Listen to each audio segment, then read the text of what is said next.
Welcome to the deep dive.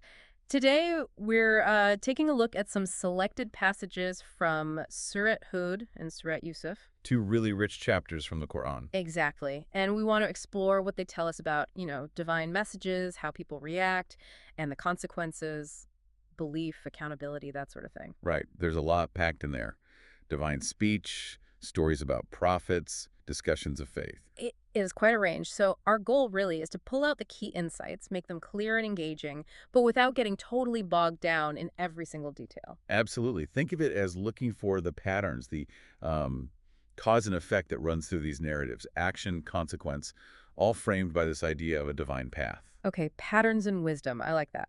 Let's dive in then. The message itself, Surat Hud, starts pretty powerfully on that, doesn't it? It really does. Right at the beginning, it says the Quran is a book, the verses whereof are perfected and then explained in detail. Perfected and explained in detail. Yes, from one who is all-wise, well-acquainted. That emphasis on both perfection, flawless origin, and detailed explanation, it suggests something meticulously crafted for us to understand. And then there's the role of the messengers. Like Muhammad, it's more than just delivering info, right? Oh, definitely. Verse 2 calls the messenger a warner and a bringer of glad tidings. Warner and bringer of glad tidings, both sides. Exactly. That dual role is crucial. It's Yeah. not just rules. It's guidance towards good outcomes, too. It's a system of caution, but also encouragement. Makes sense. Now, what about this clear book, Al-Mahfuz? Sounds kind of like a divine blueprint. That's a good way to put it. Verse 6 mentions this clear book with Allah. It implies, well, a pre-existing source of all divine knowledge. Everything stems from there, so there's coherence across all the messages. Interesting. And then creation comes up the heavens and earth in 6 days. How does that tie into everything? It mentions a test. It does.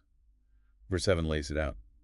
Creation happened that he might try you, which of you is best in deeds. So the vastness of creation is directly linked to, well, us, to our lives. So life is the proving ground. Precisely. And our actions are how we're measured in that test. And it goes even deeper, saying Allah knows the needs and whereabouts of every single creature. Yes. Verse 6 again. And no moving creature is there on earth, but its provision is due from Allah.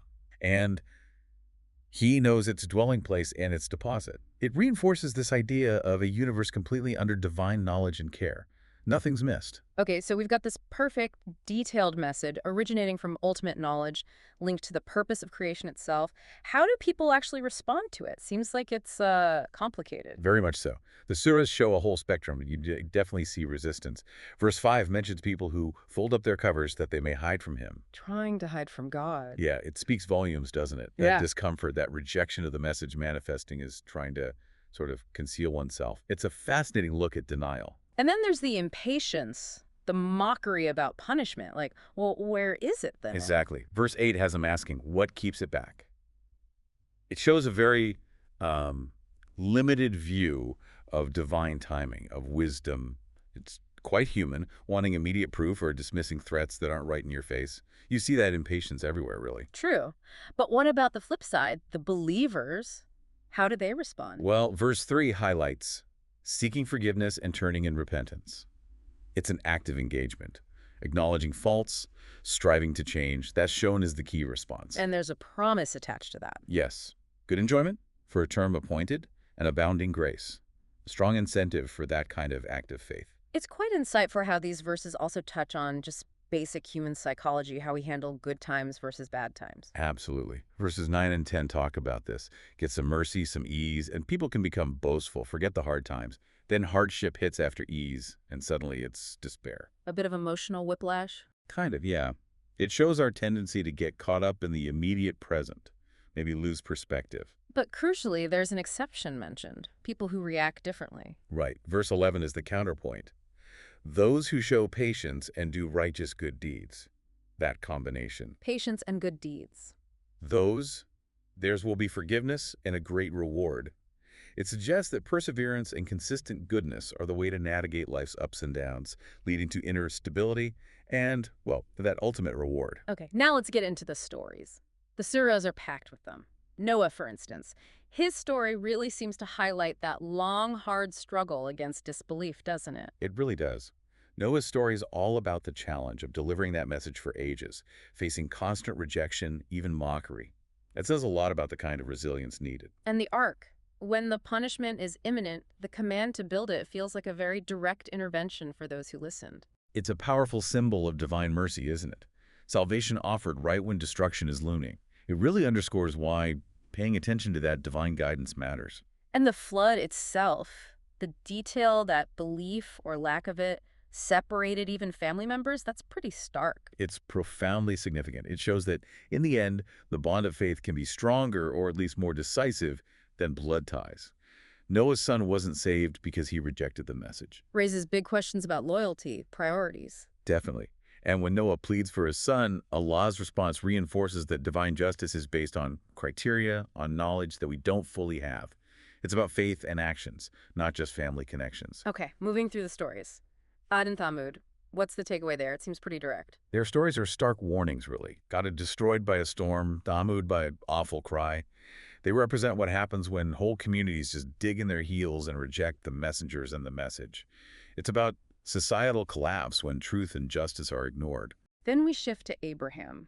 His story brings a different element, good news, blessings. Right, Abraham's narrative shows divine favor, the promise of Isaac and Jacob. But there's also that moment where he pleads for Lot's people. It shows compassion, even for those facing judgment, a complex picture of a prophet. And Lot's story itself is quite intense, given what his people were doing. And yes, his warnings against their specific lewd acts, their defiance, it leads to that dramatic destruction. Overturned cities, raining clay, the imagery is severe, emphasizing the consequences of ignoring moral boundaries and rejecting guidance. Then there's Majan and Shuaib. This one brings in economics, doesn't it? It does, which is important. Shuaib tells them, worship Allah, yes, but also deal fairly in business. Give full measure, don't cause corruption. So faith impacts everything, even the marketplace. Exactly. Their rejection, telling him to abandon his faith, leads to their destruction too. It shows divine concern covers all aspects of life, including economic ethics. And finally, Moses and Pharaoh. That's such a well-known dynamic. A classic confrontation. Moses comes with clear signs, divine authority, miracles even. But Pharaoh and his chiefs, pure arrogance, pride. They follow Pharaoh's command of disbelief and lead everyone to ruin. It really highlights the danger of that kind of unchecked power and pride rejecting truth. Absolutely. So putting all these stories together, there's a strong thread of accountability running through them. It's not just individual, but societal too. Definitely. The constant refrain is, to Allah is the return of all matters. These stories act like, well, case studies. They show actions have consequences, and judgment is ultimately divine. The descriptions of paradise and the fire just underline how permanent that accountability is. And it's very clear, any wrong suffered is self-inflicted. We wrong them not, but they wrong themselves. A crucial point. It puts the responsibility squarely on human choice, human agency. Our choices shape our destiny. Divine justice isn't random, it responds to what we do. And interestingly, there are practical actions mentioned for believers, ways to counter bad deeds. Prayer, for instance. Right? Performing prayer, salat, at specific times beginning and end of the day. Parts of the night is mentioned as a good deed that removes evil deeds. It offers a tangible way for spiritual growth, for taking an active role in your own standing. And patience keeps coming up. Yes, patience is stressed repeatedly. Patience in holding on to the truth. Patience when facing hardship. It's presented as a key virtue, and Allah promises not to waste the reward of those who are good and patient.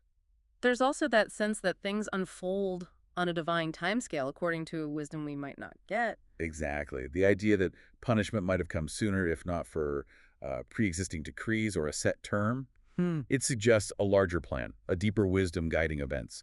It encourages us to look beyond just the immediate situation. Okay, so let's try to bring this together. As we wrap up our deep dive into these parts of Hud and Yusuf, what are the main takeaways? Well, I think a few things stand out. First, these aren't just old stories. They're packed with timeless lessons about us, about human nature, about choices and consequences. Still relevant today. Absolutely. Second, real success, as presented here, comes from aligning yourself with that divine guidance. Third, there's a call for deep trust in Allah's knowledge and wisdom, even when things are unclear. And what about our role? And finally, yeah, the responsibility seems to be about conveying the message, sharing the truth. But the outcome, whether people accept it or not, that ultimately rests with the divine. Those are really powerful points. So for you listening, a final thought maybe, something to chew on from all this. Maybe reflect on those recurring patterns we talked about. The guidance is offered, people respond in all sorts of ways, belief, rejection, indifference, and consequences follow. This cycle isn't just ancient history. It echoes in the human condition itself. How so? I would consider how these narratives, these ancient struggles between guidance and resistance, might actually shed light on the choices and challenges we face now.